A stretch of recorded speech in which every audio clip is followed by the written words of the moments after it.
So, I want to go. I'm actually curious about this topic you're talking about because, again, like I said, I don't know too much about it, but I have heard a little bit, from the different video YouTube channels I've seen. No problem. I'll just basically ramble for a bit. Yeah, go ahead. Go ahead. So if anybody's listening to this, if this does actually get uploaded, I'm joined here by. Do you want to introduce yourself, mate? Sure. Yes, I'll do that. I go by the tag I am Sirius. I'm in Indonesia, and I've been here for about 11 years. And MGTOW to me came after a failed marriage and a custody battle. And I think that it kind of talks for itself right there of why I came into it. And that was, I've been going through this for about 5 years, but I came to MGTOW, I would say about a year ago or so. And again, through YouTube, through Facebook, and I've come to this level now where I'm here talking to you because it's that important to me. And that's basically it in a nutshell, man. Definitely. Bit of my backstory really just comes down to I never got married in my mid-20s, as most of my audience would already know. And it was just relationships. Oh, God, yeah. Lots of pain, lots of unnecessary stress involved in them. I never realized how unnecessarily complicated they were going to be. Yeah. And I feel very much like I just walked into propeller blades while somebody was saying, "Oh, don't worry, there's a nice comfy bed at the other end for you." Right, right. Well, I'm kind of happy to hear that you came to it before you got married, because that's a big mistake a lot of guys make. Big mistake. Yes, I found I've been a bit more aware myself. I think I would have been just a natural purple pillar, to use that terminology. Yeah, yeah. And because I noticed when I was younger, I watched the Everybody Loves Raymond, and I thought, what a complete loser having to beg for sex. Right. And I remember looking at my parents going, I would never be in a relationship like that. And of course my mother had a bit of a look on her face of, well, you just wait, you'll learn. And yeah, as my audience knows, I'm into the BDSM side of things. And right. So she's kind of realized, no, I'm not going to be putting up with refusals. Right. Well, there you have it. You had a mother also that was being an influence on that whole decision, right? Oh yes, yes. I've watched my family for quite a bit. Naturally, as the child of the family, I'm an only child, so that's another factor. I never had any siblings to play with and occupy, so I very much interacted with my parents a lot more. Right. And that definitely led to, well, I wouldn't say necessarily knowing them better, but certainly having more time with them instead of just running around the house screaming with the other kids. Yeah.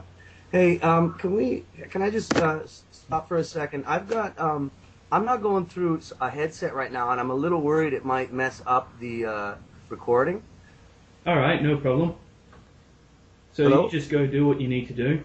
Okay, hold on 1 second. I'm just going to switch this over.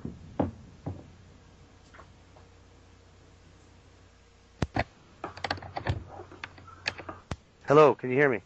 Yes. Okay, good. All right, I got it working. Yeah, I'm just a little worried that without the headset, I might get some kind of feedback or something there. Yeah, no problem. As to the audience again, if you are getting this, bear with us. This is the first time either of us have performed anything like this on Skype, and right. I have no idea if this recording program I'm using, which is free online, is picking it up in any kind of decent quality. So yeah, just again, bear with, and hopefully we'll figure it out at some point, maybe by the time when the world has collapsed and yeah. There's plenty of manuals and people to explain it to us, but they've all died, and we're just standing around still, hammering these things with rocks, trying to figure it out. tin cans and string, man. Yeah, well, hey, mate, that would probably work better. So I just wanted to say that I actually came across your channel because of the name, the MGTOW Zone, and I saw that and I thought, wow, geez, somebody else has got this as well. And that's when I saw that you had put up that you wanted to make it into sort of a conversational piece to upload. So that's how I've come across it. And unfortunately, as the one sitting here talking to you, I don't have a lot of experience with your channel at all. Oh, no problem, mate. I haven't watched a lot of your channel yet either. Well, and Uh, I just don't have a lot of content right now. But anyway, yeah, my channel's just basically been along the lines, just to give you a little rundown. When I sure, first sure. started out, I think it's been about a year and a half ago making videos alone. Hmm. Um, I started out more on the MRA side of things. Right, right. And the big thing I wanted to do was try and draw the focus away from just attention grabbing, as what a Voice for Men does. They always go for what is attention grabbing, which is a good thing. But I Yeah. was thinking more what we could do to build infrastructure for uses for men. And I'm very big on trying to get men domestic violence shelters. Right, right, right. No, I understand that for sure. I think a few things that I've seen recently, actually, in the MGTOW presence is people actually putting up videos that have a little bit of worth besides bitching, which we all do. um, Definitely. but besides that, there are people putting up content on giving advice on everything from how to cook a meal to how to better yourself as a man. And this is, I think, along the same lines of what you're saying, is getting things done, especially what you said about shelters for men, because I don't think that exists in a lot of the Western countries that we're No, familiar it with. doesn't. I've actually looked into it here in Australia, and there's only one for men, and it's completely self-funded. They've had to build their own factories to be able to finance it. Wow. And Yeah. I'm still, I haven't made up my mind if it's good or not. It started out as one for violent men, and then Right. kind of expanded into the men being abused. And I've phoned them up to try and get advice. They weren't Uh-huh. particularly forthcoming, and I even got told that I've performed abuse in my history. It's just a Uh-huh. matter of finding it. And I thought that sounds a bit shonky. Right, right, right, right. And so I've got to do a bit more investigating before I make up my mind, just see how it goes. But hey, at least it's something. Yeah, at Uh, least it's something. Whereabouts is that actually? that's actually in a very small town in Western Australia, a bit Oh, more in the okay. south area. It's I think Bustleton. It's not a Jeez. capital city. It's actually probably about at least a 2 or 3 hour drive away from the capital. So if it's Western Australia, that's the most least populated side of it, isn't it? Oh yes, it is. We're also Yeah. the most sparsely populated. It's the biggest state, and we are just spread out like, oh, I don't know, herpes. Yeah, Um, right. So but maybe not the best locale for something like that. no, it was just basically one bloke wanted to start it, and the information I was able to find on it had a bit of feminist reek to it. So I was a bit. Mm, I haven't been able to get directly in contact with him and how things may have changed from it. But there's at least one politician here who I might be able to get on my side with nice. this on in Western Australia. He's very much big on wanting a minister for men. We have a minister for women here, Yeah. Oh yeah. and I know. and that's his big thing. He wants to get a minister for men. So he's a bit more open-minded on that side of thing. But again, I haven't been able to get in contact with him. But I'm not trying constantly either, Right. and Right. Right. I'm looking at actually I'll probably, if I am able to get it up and running, starting some of my own activism in June or July, Well, and okay. that will be going more along the lines of actually just Spreading the MGTOW philosophy, because I think that is far more useful than just Yeah. doing direct activism. Yes, I Now, agree. I could make posters, campaigns, all sorts of things like that, and it's all a bit redundant because we've all been hit by all sorts of campaigns like that. I remember once, Uh-huh. some years ago, before I ever heard of any of this stuff, I had oddly enough, a backpacker from Scotland. He hits me up with a petition, and this was back when we had John Howard as a prime minister, so years ago. Okay. And he goes, "How would you like John Howard to build a nuclear power plant 3 seconds from your house?" And the first thing that went through my mind was, well, it depends on how fast I'm traveling in that 3 seconds. Yeah. And he just constantly tried to convince me, and he didn't even pick up on what was really going on. And I had to say, mate, first of all, John Howard doesn't have to listen to me or any of his voters. He just Yeah. has to be better than the other guy. Secondly, this is all a distraction tactic. I can't remember what he was doing, but he just went on nuclear power to distract everybody from what he was actually doing. Yeah, right. Of course. So Well, that's politics in a nutshell, man. this is why I also say it's not a right versus left issue for men's rights. Yeah, I agree with that completely. Mm. But shall we get on to the actual topics? Yeah, I think so. Let's give it a shot, and at least let's address what you were talking about, and go from there and see how that goes through. So for anybody who actually gets to listen to this, the topic that I've brought up is basically men's prisons being a trial by fire situation, a do or die situation. And the reason I suspect that this is, as we know, that when a man is caught for doing a crime, he is always punished more severely. Right. He's always sent into the higher end of prisons, not just the lower end. Depending on each country, there is usually just for the mild offenders a prison for them or a prison area for them, and then for the more hardened criminals a more secure prison. But Okay. they always try and if they can make it seem like it's a more severe crime, then they can slot you into the more severe criminal. And the problem with that is that then once you get in there, you're pretty much just mincemeat.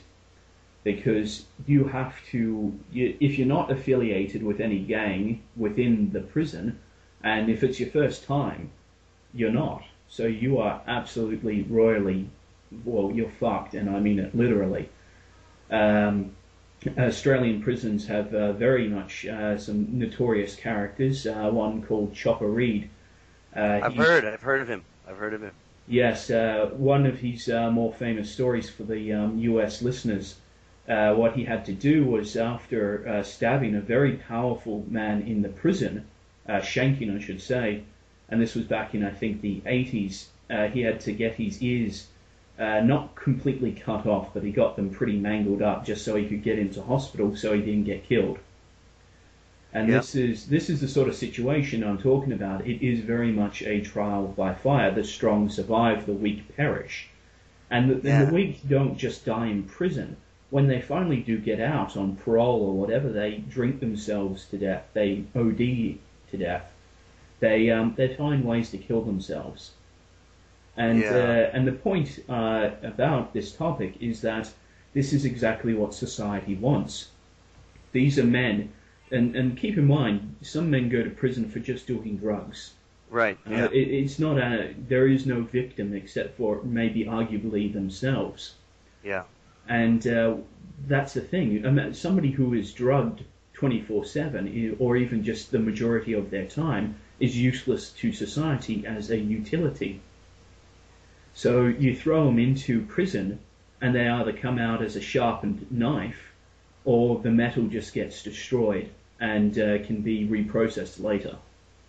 So the system that you're speaking about, especially for men in the situation, is regardless of really the severity of your crime, the environment of the prison itself does nothing to actually reform them, but put them in a position where they're either come out as a worse criminal or basically not wanting to live any longer. Exactly, correct? because the Yeah. worst criminal also can be very profitable to society. If you the newspapers, the news, the magazines, the internet Hmm. reportings, they make a lot of money off of a very notorious criminal. Doesn't matter if they're in the drugs, a serial killer, or anything.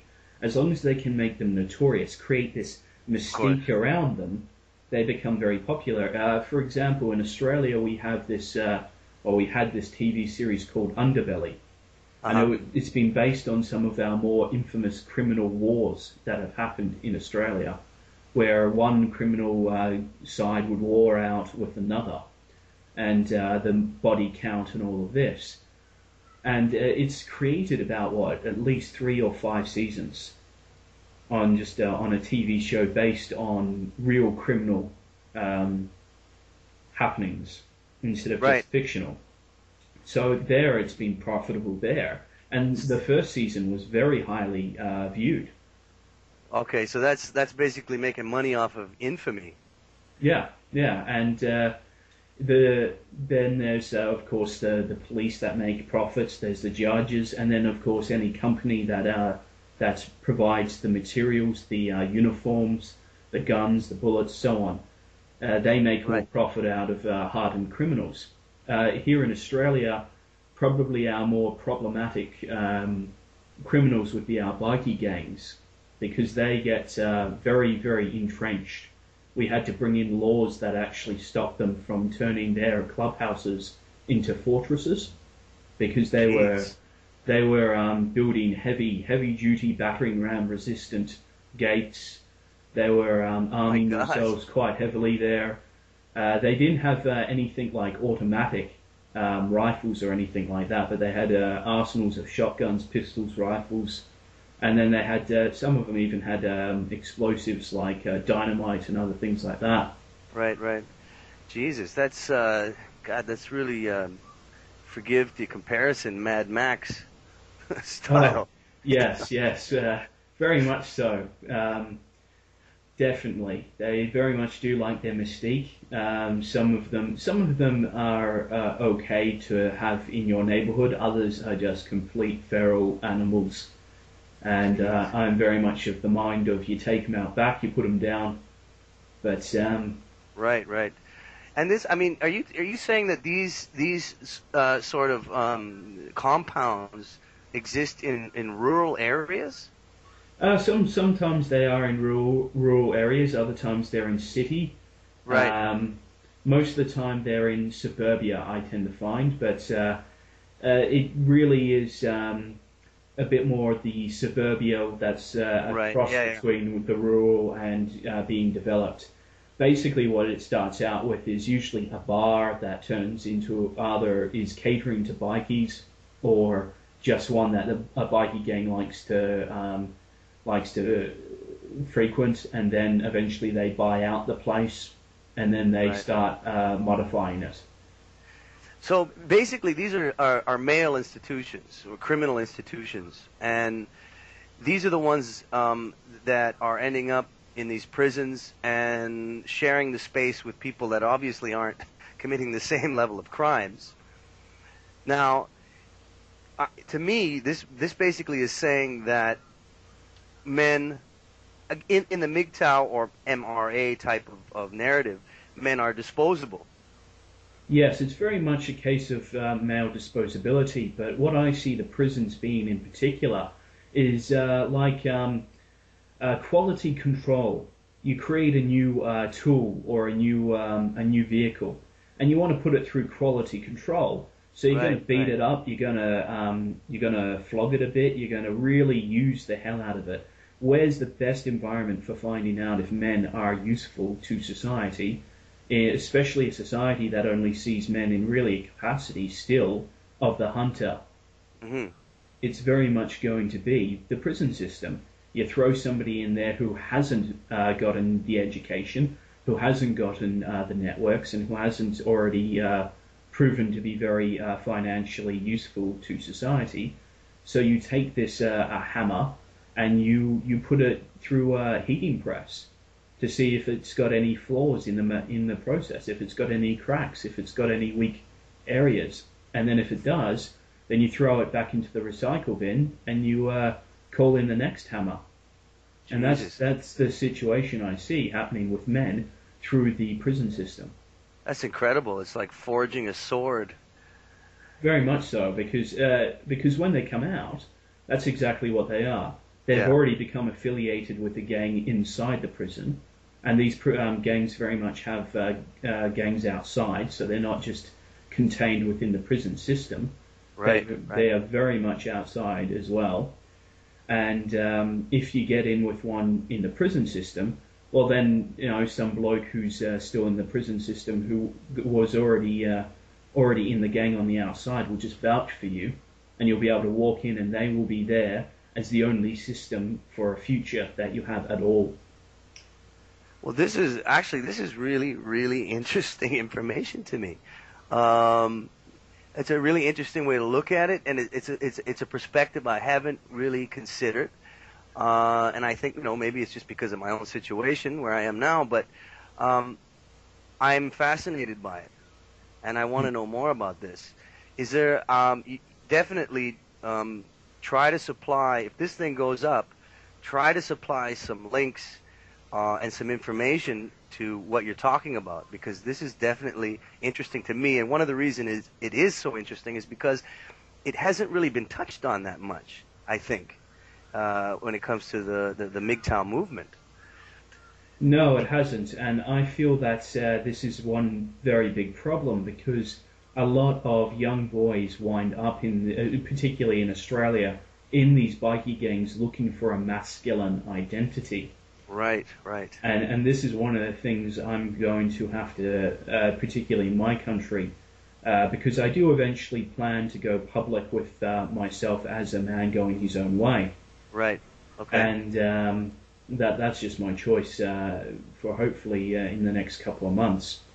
And for the listeners, you'll see videos specifically on that topic and how I intend to do that.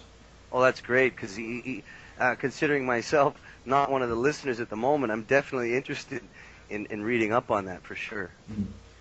But yeah, and that's one of the things I'm absolutely despise this culture about. It is one of the very few last areas where men can be masculine. Unfortunately, it is very much in a very violent, very Darwinistic, the strong survive, the weak perish situation.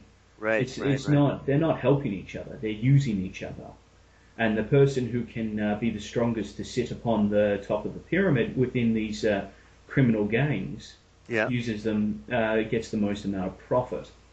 And it really comes down to that again. Society has no system in place for helping these men when they come out of prison to give them any kind of future. And so they're left pretty much with these gangs as being their only source of aid. This gang aided them in prison from preventing them from being raped and beaten and basically tortured. And society doesn't want to help them because, again, they're more useful, more profitable to so many people as a hardened criminal. I mean, I've just told you about these compounds. And that sounds really quite intimidating and really quite frightening. Imagine what that sounds like to a news agency. Gold, man. Exactly. And, sounds like gold. And then, of course, there's also, with the bikie gangs, if you own a bike shop and you're selling bikes, it's very good to get in with them, because you'll make a lot of money, and it doesn't matter if that money, the money they pay you with is drug money, because as long as it enters your hands legally, well, it's your money then. Right. Man, I tell you, this is incredible. I know that I think maybe I was the first to respond to you for a conversation on Skype. But it's possible. I know a few other Australians that I've met through Facebook. Maybe I can throw them some information and see if they're willing to participate. And some of them female, because it would be interesting to get females' perspective on this. What do you think of that? Yeah, I'm happy to give anybody a try. I'd like to keep it to a minimum of 3, mainly because I've seen the difficulties they have with higher numbers from Voice for Men, and from Honey Badger Radio has about four, and it Yeah. usually has to be somebody has to say, "All right, everybody, let's be quiet and let such and such talk." Yeah, right. Yeah, definitely. It goes a little bit beyond just the conversation at that point, for sure. Very much. But this is the sad situation. We do have one very good thing going for the older men here in Australia, which is called, what was it called? It was something sheds, men's sheds or something. And what it is basically a shed literally gets set up, and men can come and do their own projects within the shed. So if you've got any tinkering to do, if you want to build something, you want to maintain your lawnmower, you take it in there, and there's an environment there that's focused around helping each other. But that sounds great. yes, a group in Ireland adopted it after they came to Australia and saw it.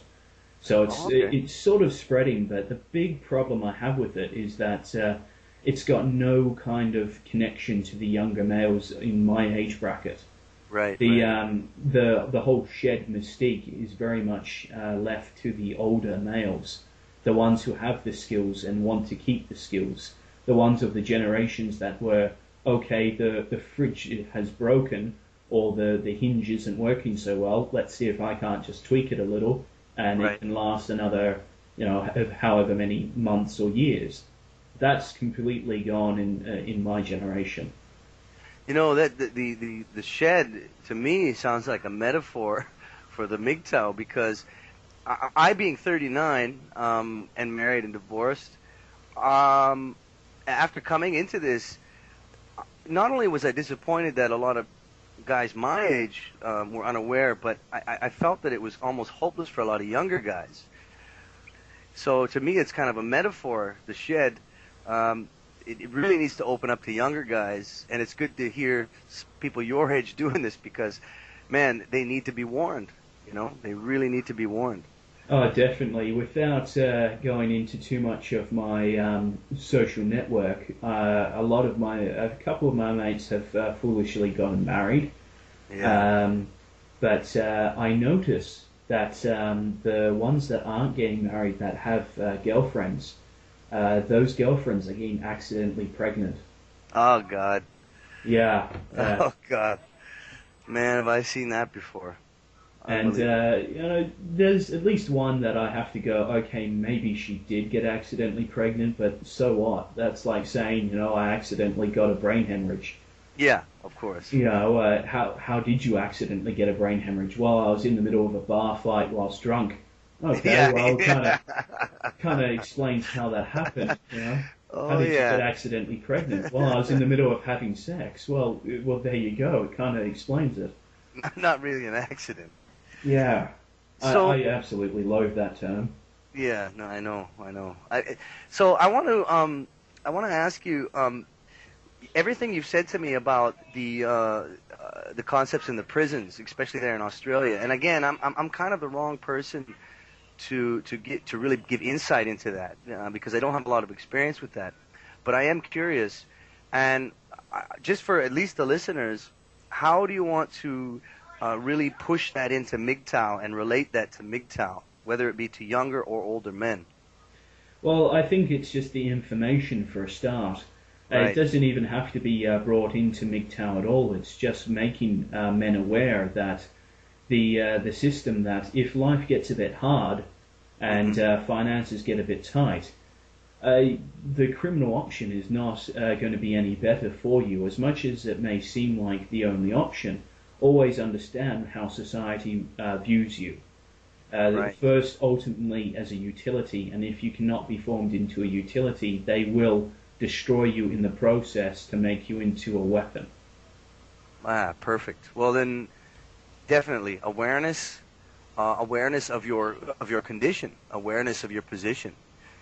Very much so. This is one of the things, the reasons why I went away from the MRA and started getting a bit more into the MGTOW, although I don't see them as being particularly separate. I see the concepts definitely being separate, the goals definitely being separate. Yeah, I agree. you can definitely be in both camps if you so choose. Right. But I see it very much of I call it the boy who picked up his ball and went home syndrome. Okay. Basically, that's how I think a lot of MGTOWs operate. We see how society operates. We don't like how it operates. We've said, look, if you don't want to play by our rules, we're going to pick up our ball and go home. Yeah. And so I always like to envision myself as a little boy going, all right, fine, and picking up the ball with a big bottom lip and stomping off. Yeah. No, I know exactly how you feel with that one. Yeah, because it's not just a matter of relationships. This is what I did focus in on that stuff for a little while, but I try and get away from that a little bit, with particularly with my recent series of Sparta, where I go in and prove, well, I feel I've proven that a lot of these issues have happened all the way back to ancient Sparta. Oh, man, yeah. We're basically still just going on the same loop, and that's because men have never actually woken up to what our lot in society really is. Yeah, I agree. We see ourselves as the heroes when really all we are is the sidekicks. Yeah. The women are quite happy to sit back and allow us to run around and do everything, and make us feel good about it. The ones, when they had to, they made us feel fantastic about it, which is why we have those traditional conservatives wanting to throw us back to that. Of course. Because they want to feel good about being the little worker drone running around for the Queen. Yeah. But there's a point where we have to either walk away, go our own way, or just redefine ourselves. Yeah, and I think that's part of the same parcel, walking away and redefining yourself. And I like how you made the comparison to the days of Sparta. I think it goes back even further than that, but it is the condition that we've been fed, and we've been leeching off that for so long without realizing the detriment it does to us. Very much so. And that really kind of ties back in again with the criminal situation, because these men are so desperate to have any kind of identity that makes them feel good about themselves, because they've had all of society basically shit on them. Yes. You know, you're a criminal, you're a scum, you should hate yourself, and they're thrown into a very depressing, very horrible situation. Even the prisons themselves. You know, I say if you want human beings to be civil, then you have to treat them civilly. And these prisons are very much they're not environments where you can have any kind of leftover humanity, even just hold on to it, because you know there's about 4 men in a cell. There's a toilet that doesn't have a toilet seat, right. And the Australian female prisons.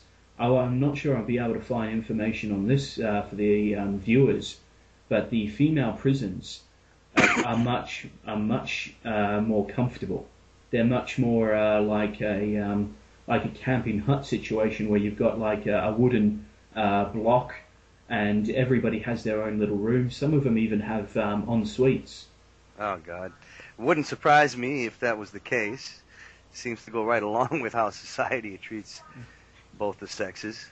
Now that's not to say they're not without violence themselves, because these are obviously criminals. It is a prison.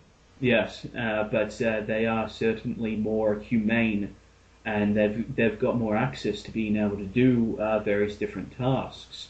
Well, I mean, and that again, that ties in exactly with the percentage of females to males that are actually charged with violent crimes, and serve time.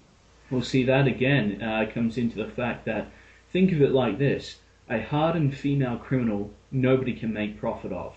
No newspaper wants to tell you the story of this female serial killer who likes to wear somebody's face, right? Wants to skin people's faces and wear it. And that does not sell, because when we see that as a woman, we have to, as a society, we have to go, well, where have we failed? What have we done? We can't just judge the person. Whereas if it's a male, we can judge them and go, well, I'm better than that person. That's what a lot of news makes its profit on, making people feel superior to the criminals that they're reading about.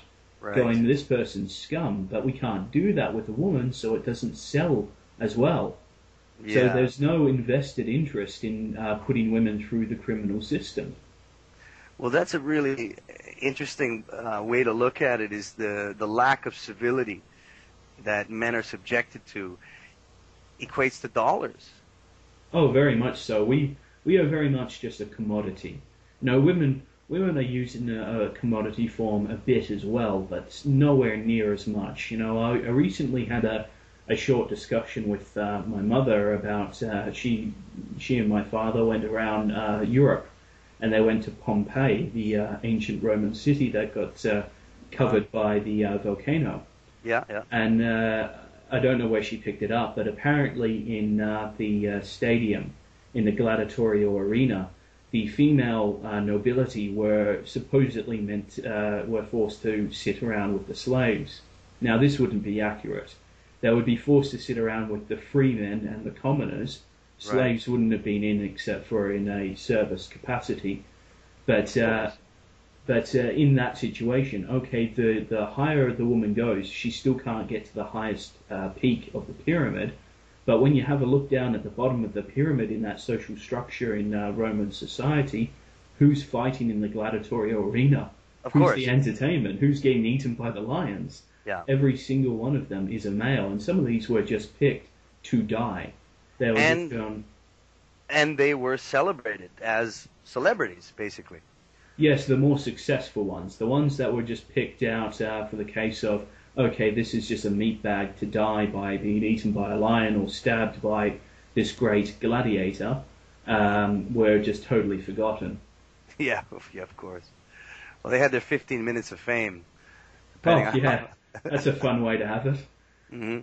But and that's the thing. Even with society, back all the way back then, it still comes down to the fact that the system was always the case that maybe women couldn't quite get to the top all the time of the pyramid, but if they ever fell to the bottom, there was a safety net. Of course. There still is now. Now, what's happened with feminism come in, it's streamlined the process for women to get to the top.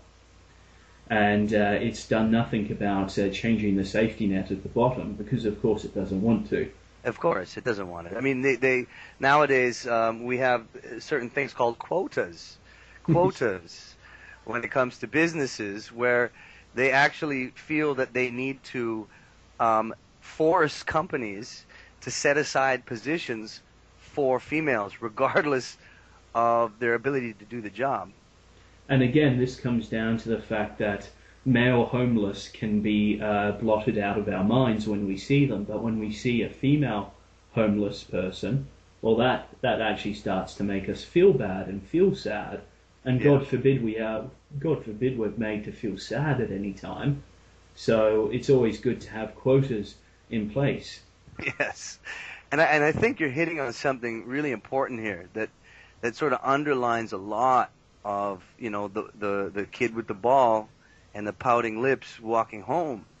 And it's basically society in general, their view of what men's worth is, what they're valuable for, and what positions they need to fill.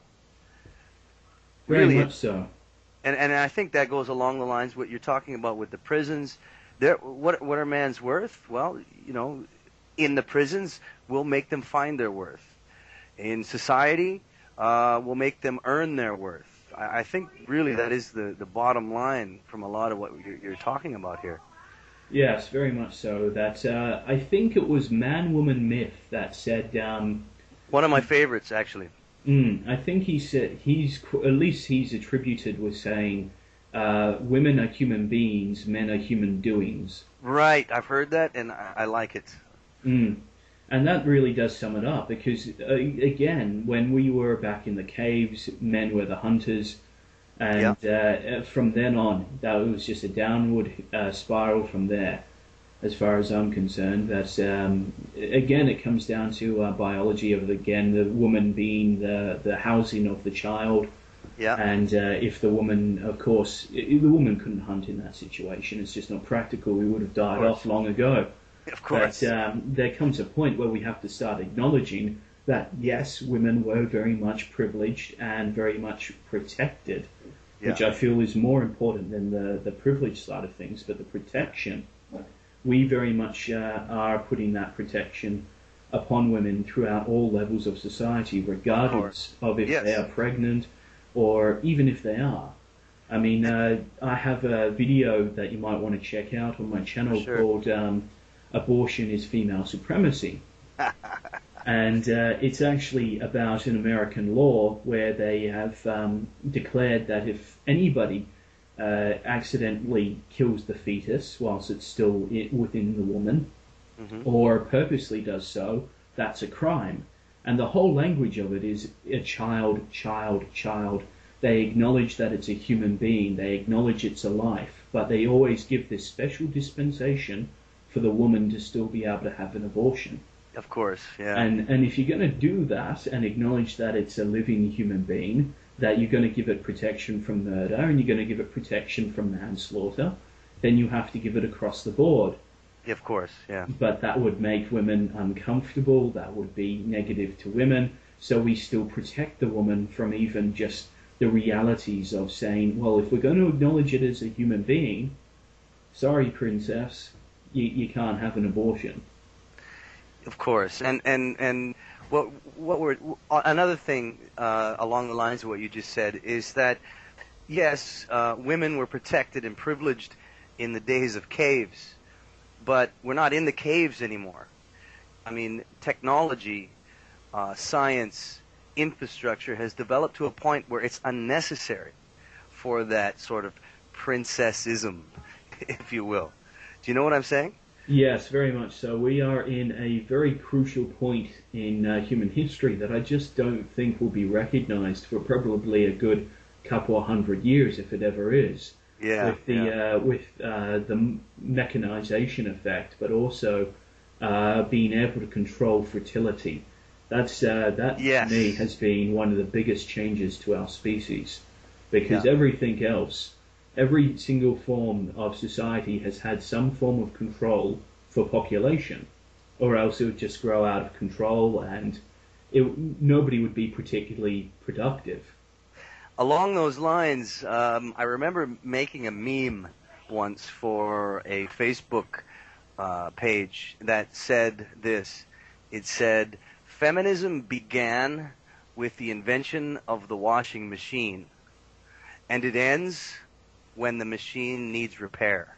I like that. and it puts into place the concepts of basically privilege and women needing protection to a point where their lives no longer need so much protection. They're not so fragile anymore because of the technology men have invented.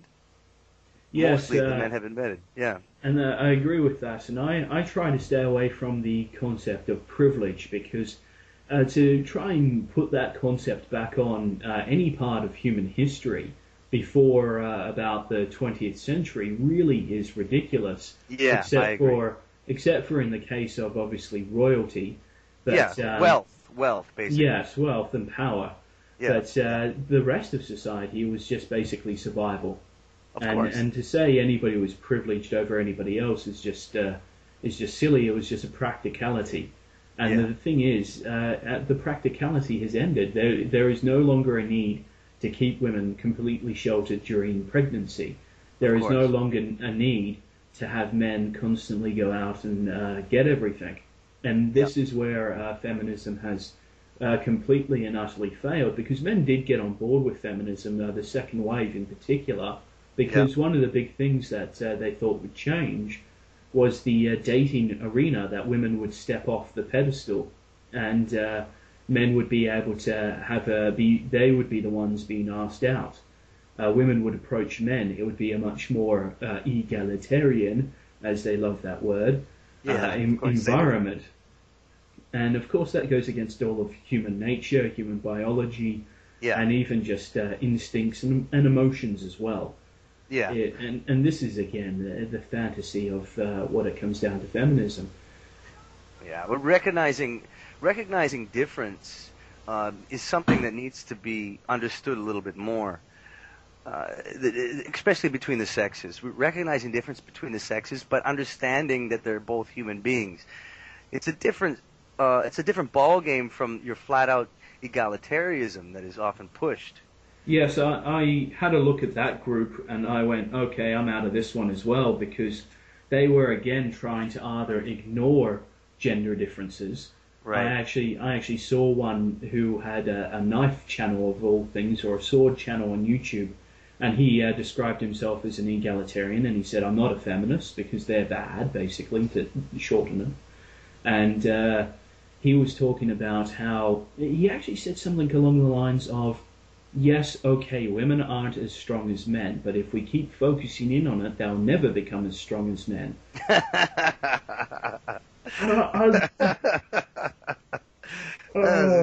That's a good joke, man. He was serious. That was the scary thing. I was just no kidding. I was going, okay, well, I have a camel. If we don't focus on it being a camel, we can pretend it's a horse.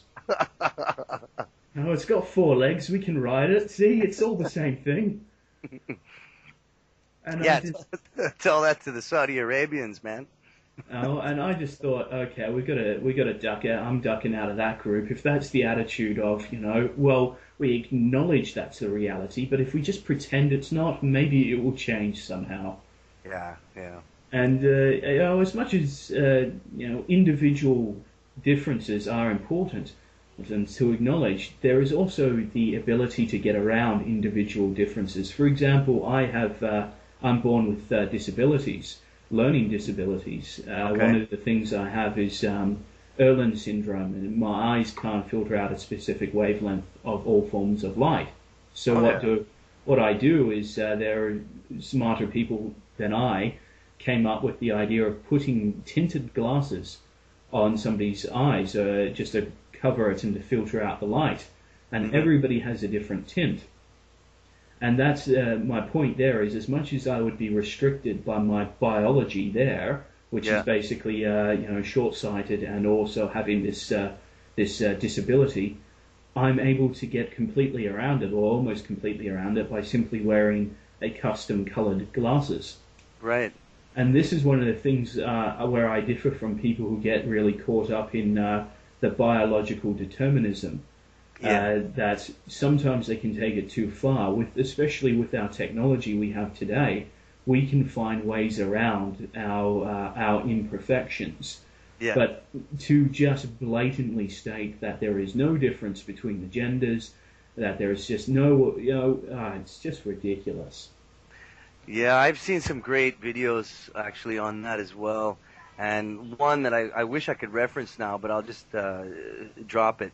By was he Swiss or Norwegian or Finnish? I don't remember, but a comedian, Northern Europe, who did a documentary on the difference between their concepts of biology compared to what it was in America, and is exactly what you're talking about. One side saying there is no difference except a penis and a vagina, and another saying, no, actually there are a lot of differences. It's a big thing that I think needs to be addressed here. Oh, definitely, and to just to step out and say that, it's people are starting to get the kindling together to burn you alive. Yeah, definitely. And it's just this collective stupid denial that everybody wants to exist in, that we haven't, that, oh, no, we were never different, it was just cultural or gender oppressions. No. You want me to plough a field by hand? Maybe I can get it done. Maybe. But you want a woman to do that? Not a chance. Now, there will be some women out there, but I get tired of saying that. Of course, and that also reminds me of one other thing to put in to this point is I myself am a teacher, and I've been reading a book recently, and the title says it all, and this has to do with teaching boys and girls, and the title is "Equal Does Not Always Mean Fair." And it's a wonderful title because you cannot teach boys and girls equally and have it be considered fair in those regards. We make a mistake of believing that equality equals fairness, but it's not true. Equality means that each person is considered for their own abilities and taught within their own abilities. Not trying to throw everybody into one little group and assuming it's going to be okay. Do you understand what I'm saying? Yes, I do. Unfortunately, I have first-hand experience with, as I said, disabled, and going through the education system that it was just to try and fit me in a group. Right. Because so you see. It was as easy as they could make it for themselves. Yeah. And this is part and parcel of why feminism does such a blanket statement on all things. It makes it easier for them to be able to explain their concepts. And you know, they keep coming up with this bullshit that they're about individuality or individualism when they have when they want to say we're all the same. You know, this is one of the things that always annoys me about them is that it's very much. I wish I could remember who it was. It was either Arini or Captain Capitalism, and it was something along the lines of that. One of the reasons why feminists want to keep doing this equality thing and say we're all the same thing is because they're utter failures in life, and they want to basically make the people who have succeeded and drag them down to their level. And I see this again as well. They're pirates. They want to hijack your success. It's incredible. Oh, very much so, and it's just getting to the point where it's beyond ridiculous. But I feel it also, again, ties into the basic theme of this this chat, which is that, again, women can get away with that because we do want to protect women. Yeah. We do want to make sure that they are provided for, that they don't die off, because when we see women being dead, we do not like it. It is hard-grained into us. It is written into us. It is. I remember from one of my favourite comedy shows, Blackadder, and this is a BBC comedy, and it was a comedy on World War One, and there was this scene where he was going to painting a particular rousing picture for morale purposes. He was going to win his way out of the trenches. And the scene was basically a noble Tommy comes along and sees a ravaged nun that has been done over by a nasty German. So she wasn't just killed, she was raped as well. And I'm not belittling the comedy at all, but it just shows the mentality. And again, this has been spoken of on other channels, that if you want to cast somebody as a villain, you show them harming women. Yes, definitely. And this is the thing, we can't make financial gain as a society off of the suffering of women, but we can off the suffering of men. And this is why even here in Australia, one of the Western nations, or first world nations, is that as much as men are the majority of the homeless, there are more beds available for women, because it falls into the case of women and children get lumped in together. Yeah. And I remember seeing in my research, I might try and find it again so I can put it in the low bar, this shelter for the homeless, specifically made for homeless. It had something like 30 plus beds, and it said, "Oh, and we've got 7 of them for men." That's not even, that's not even 1/3 of all of their beds. It's not even a quarter, man. No. And that's the thing, that's what I mean. When the men fall down to that bottom rung of society, this is why I always dismiss patriarchy theory. Because I always say, when you fall to the bottom of society, is there something to save you? If it is, then the society cares about you. Yeah. If you get to the top, that's just hard work. Yeah. You know, the feminists always say, "Oh, you're privileged." No, Bill Gates went from nothing to everything. Yeah, he worked. Exactly. But when you end up on the street, that really shows you what society cares about. Oh, very much so. I've got this challenge that I always issue male feminists in particular. I say, well, if you really want to test your theory, I challenge you to go 3 or 6 months as a homeless person.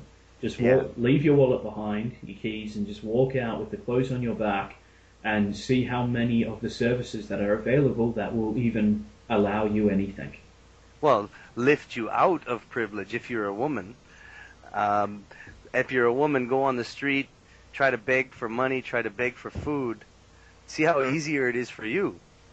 Yes, the problem with that, though, is most feminists are so narcissistic, they would somehow twist it into being that, the men are just given more when I'm not looking or something. Yeah, nice try. Nice try with that one, feminists. Yeah, that's the thing. That's why I only really dish it out to male feminists when I come across them. Yeah. Because if they were to ever actually do this, I think they would have enough capacity. Well, hopefully. I mean, I've got enough theories on the male feminist as to why they're there. I think one of the reasons is because it's the only place they can feel powerful. Because the whole talk is about them being, this supreme oppressor without them even trying. I mean, good God, if you want a power fantasy for yourself, go into be a man in feminism. Yeah. Well, I've almost thought that it's a bit of a mental illness, but that's just me. I don't know. I think it also comes down to how both the children are raised. If there's already installed particularly by the mother into the male, the understanding of he should be guilty for anything he's done, then he will, and shame in particular, then he will be very susceptible to feminism because it tells him already what he's been told. You should be ashamed for being male, and it just gives him reasons to back it up. And that's a big thing about humanity. We do like to look for reasons. Now, I feel shameful. Why do I feel shameful? Here's a good reason. Yeah. Now, I feel guilty. I feel angry. Here's a reason. Here's a reason. We love to find reasons. Well, this is really, I like this conversation because it's really been pushing me towards ideas that I've been searching for, just for content. And I really like the ideas of basically where does it come from? I mean, where did it grow from? Where do these roles grow from? And these concepts of what's equal and what is not. And I really appreciate the information you've given me today. It's great. Well, no problem. Just to quickly hit on that topic, basically, as far as I'm concerned, where it comes from, it all came from necessity. When the female got pregnant, she got very slow, she got very unable to perform any kind of tasks. So out of necessity for the tribe, it would be the men who would have to hunt, or the males have to hunt. And then as time went on, we evolved to become stronger, taller, and more durable at that. And the females evolved to be more capable for birthing. And from there on, it just kept going on that path because it hasn't really been till the 20th century that females have been able to overcome the problems brought with pregnancy. Pregnancy and childbirth, yeah, definitely. Yeah, I can see that for sure. That's something that I really want to look into and just expose a little bit, in comparison to what we're going through now, and going back to the way men are a commodity. That are pushed through the prison system, like you mentioned in the beginning. I think it all is related, and a lot of our history and culture needs to be questioned. Really, it needs to be questioned and reevaluated. Yes, I really one of the reasons why I did that Sparta history was because all of the information I could find, and I have an extensive collection of history books, so it wasn't just on the internet. Right. All of it had very much what I call historian views or politically correct views. Yeah. So depending on when the book was published would depend on how much political correct views you got. And Yeah. even if you got none, you got a historian's look at things. Yeah. And a historian always likes to point out something that will be eye-catching, will be interesting. And this is why on the tour my mother would have been told that the women were put in a separate section, because that gets people to pay attention. I mean, the whole History Channel has been trying forever to make history exciting. If you're not... now they include aliens, so... Yeah, if you're not naturally interested in history, then it's going to be a boring topic. Yeah. And that's where I tried to differ from, was actually point out some new content, and I found fatherlessness in Sparta. In ancient Sparta, they would have significantly suffered from fatherlessness. Yeah, yeah. And nobody else had talked about the topic. And that's again, so whenever I look at history, I always always look to the bottom of society first. And who resides the most down there, and who is, then I look at, if they do have slaves, how are the slaves treated? Yeah. You look for the laws on how they operate with slaves, and that is a big, big eye-opener when you start looking at it like that. What's okay to do with male slaves, what's okay to do with female slaves. Yeah. And even if there's no written laws, how did they actually conduct with the slaves? Yeah, exactly. How was it written? How did they behave with them? It's funny because I recently did a video on my channel about polygamy and the history of polygamy, and I focused a lot on 14th century Saudi Arabia because being in Indonesia, being a Muslim country, and me being married here, I became a Muslim, not by choice but through marriage because it was law. But what I usually do is when I'm introduced into a new topic like that and it really takes a part of my life, I really look into it. And what I found was that polygamy, as it was taught in 14th century Saudi Arabia through Islam, basically had to do with fatherlessness. The entire point of it had to do with fatherlessness and children growing up without a father. And that's another thing, again, and that was what... not as long ago as Sparta, you know, and again, there is the issue of fatherlessness coming up, and laws and ideas and lifestyles being introduced to stave that off, to stop that. So that Sparta thing is very interesting to me, actually.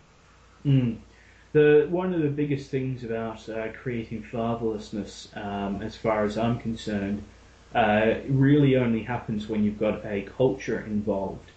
Not just a tribe, but a culture. A culture, yeah. Has to hit to that level, you know, where there's a town, a system of government. Because from what I understand of our sort of caveman history, the fathers were very, very, very involved. Very much taught how to hunt, taught how to do all the activities, not just to their male offspring, but to pretty much everybody in the tribe. Yeah.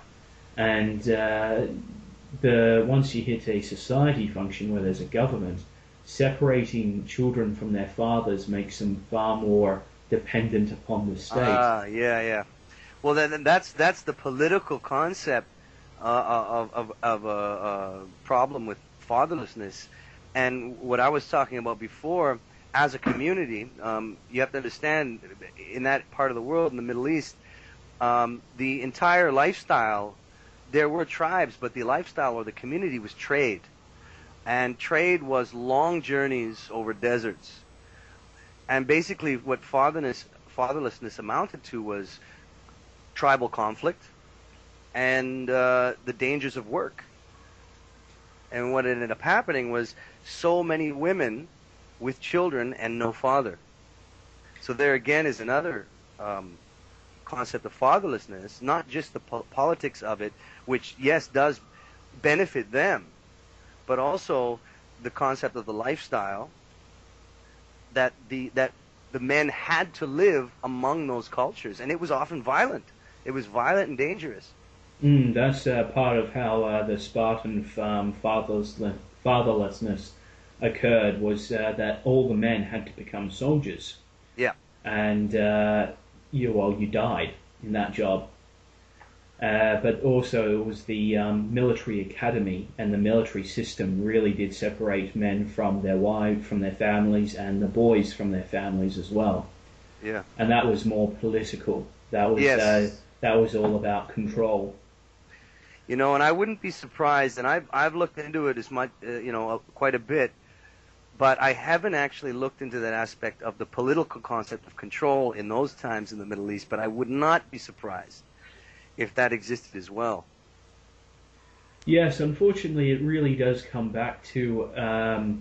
I believe there was always a mindset with the people who get to the top of the pyramid, at least with the males, is that everybody below them is a potential overthrower. Yeah, yeah. And that really comes into it again. You know, I had a conversation with a feminist once when back in my early days on making YouTube videos about why not get men domestic violence shelters, and she came up with some sort of pseudo crap about how they are actually trying to sort the problem at the root cause. Of course, the problem is always men and how we are. And she said that when they're done, men will look after each men. And I looked at it and I went, well, wait a minute. You're not getting men looking after women. You've got taxpayers paying for these services. And I said, well, shouldn't it be the same? Shouldn't the taxpayers pay? And she just basically tried to avoid that and said, well, why don't you go to Bill Gates? And this comes up again, is that Bill Gates would most likely not want to help men because men are competitors. And this is the thing. Erin Prisley or Prisley, the woman. Frizzy. Yeah. Yep. Who started the domestic violence shelters, the female ones in the UK, and she wanted to start male ones. I'm actually reading her memoir at the moment. It's actually very, very interesting. Mm-hmm. One thing I feel she's missed is that when she asked the millionaires to help men have shelters, the millionaires would instinctively not want to, because these are potential competitors, potential dethroners. Yeah. And this is part and parcel of the mentality of why I feel men don't help men, is that if they're working within society's structure, any help to another male is just making that other male stronger. Yes. There's that competitive factor. And it seems to in my opinion, it has a lot to do with status of wealth more than anything else. Well, it's not so much status of wealth. It just goes back to our tribal days. All throughout history, the people would just, how did you become noble? You basically killed somebody and you took their land. True. And True. That's the thing. Anybody who you helped become stronger was just yet another potential threat to you as a man. Whereas if you helped a woman become stronger, if you helped a woman get a better husband or just a husband full stop, that's not a problem to you. That could actually be the basis of a good alliance with her husband. Yeah. Yeah. And that's, again, another big factor on why society is quite happy to let men just die, because any man you help is a potential threat to you. And again, especially with the global economy, it's getting very, very competitive. The small businesses are dying off because they just can't compete with the productivity, the turnover, or just with cheapness. But those smaller companies are maybe dying out because the competitiveness of the richer companies. Maybe the richer companies are trying to, block them from getting to their level. Oh, they very much so are. The richer companies have huge legal departments. Right. It's not just a legal firm that they have on retainer. No, they have a permanent legal department. Yeah. And what they will do is anything from a small company that they know can't afford the legal battle, that has a product similar to something they have, even though the copyright, if they sue them for copyright, it won't hold up in court. It will slow up the smaller business and cripple it. Yeah. And this is how a lot of big companies have been able to keep the smaller ones out. And again, it comes down to this competitive mentality. You allow a small business to thrive, or you even help it, then it becomes your next competition. Yeah, exactly. And this is very much so hardwired into us as a species. For the men, at least, women had to, the in-group preference of women, they had to band together, because if they didn't, then men could easily have really truly have created any kind of form of patriarchy, real patriarchy. But if women hadn't had an interest in working together, this desire to find consensus amongst their groups so that they can then be powerful. I recently watched a Justicar video where he talked about women getting the right to vote. And it was basically, as he said, it was just when some women were able to convince enough women to just ask for it. And that's what it really comes down to with women. You get enough of them all going towards the one thing, then men will comply. Yeah. And this is the difference. Whereas men have always had to compete against one another, women haven't had to compete against one another. Now, the modern form of it for women would be the hot girl who has the average attractiveness girlfriend, and then has one that's below average. Right. The hot girl is able to see herself as a do-gooder. She's helping out these less attractive women, and the less attractive women get some of her status because they're hanging around with this really popular woman. Right. And also there's the moderate attractive women tend to do this so that they can seem more attractive in comparison. So when you mentioned before about the patriarchy, if women weren't able to just join together to make a unit, then it would have been very simple for this patriarchy to take over. But it seems to me that a patriarchy would almost be impossible as long as there are men to compete. Yes, there would be in that regards, but patriarchy could have actually been accomplished. I used to have something to this. What was it? It was something about marriage. Uh-huh. Oh, God, it's gone from me. It was something about, a patriarchal society. Why has society never been a patriarchy? Well, men could only marry a woman for life. If a true patriarchal society would have the ability for a husband to go, okay, this woman's past her fertility years, she's looking a bit haggard, alright, I'm just going to chuck her out and get a younger wife.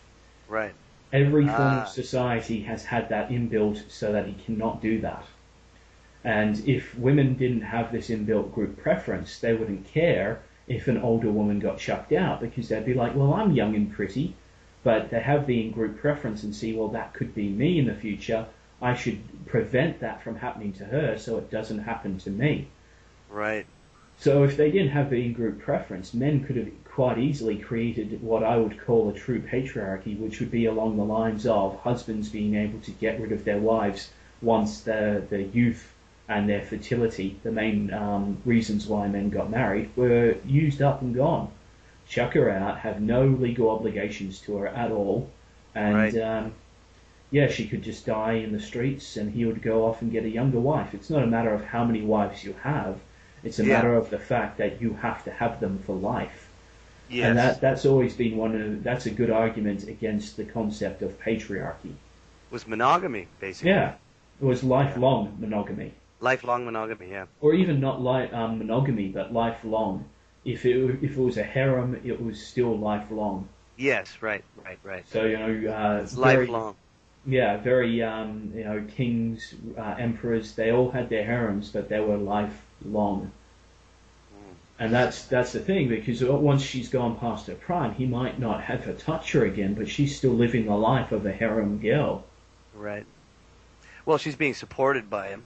Yeah, exactly. And that's the thing. This is why it's never been a patriarchal society, because men couldn't get rid of the woman once she had once what she offered to the partnership had become so utterly valueless.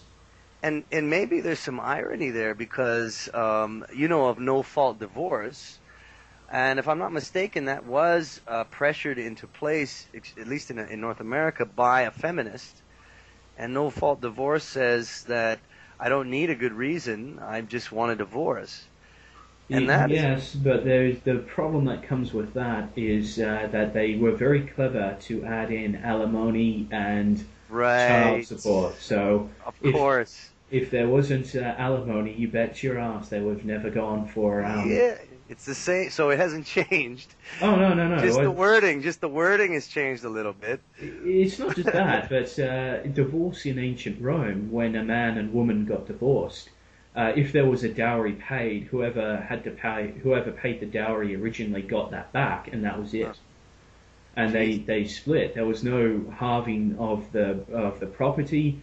There was no further alimony, and that's the thing. What they've come through this time in the 20th century, and now in the 21st, is being able to divorce and still get at least half of all the profit, and then get some form of pension.